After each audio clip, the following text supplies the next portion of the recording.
সবাইকে জানাচ্ছি অগ্রিম ঈদ মোবারক, ঈদ সাঈদ, তাকাব্বালাল্লাহু মিন্না ওয়া মিনকুম আজমাইন। ঈদ শব্দটা শুনলেই কেমন যেন একটা আনন্দ আনন্দ ভাব চলে আসে আর কি।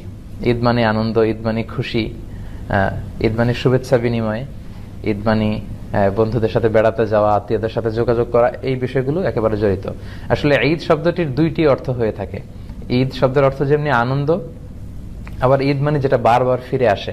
আদা ইউঈদু, আদা ইয়াউদু মানে যেটা বারবার আসে, বারবার ফিরে আসে। তো ঈদ হচ্ছে এমন একটি আনন্দ উৎসব যেটা বছরান্তে দুবার ফিরে আসে, প্রতি বছর। এবং বিশেষ করে ঈদুল ফিতরের বিষয়টা কিন্তু খুব বেশি আনন্দ ঘন, কারণ এটার জন্য আমরা একদিন, 2 দিন, 3 দিন করতে করতে প্রায় 29 বা 30টি দিন পর্যন্ত অপেক্ষা করি। এজন্য বিষ্ণু সাল্লাল্লাহু আলাইহি ওয়াসাল্লাম বলেছেন যে লিসাইমি ফারহাতান, ফারহাতুন ইনদা ফিত্রি ওয়া ফারহাতুন ইনদা লিকাই রাব্বি। যারা সিয়াম পালন করে তাদের জন্য দুটি আনন্দের বিষয়। এক হচ্ছে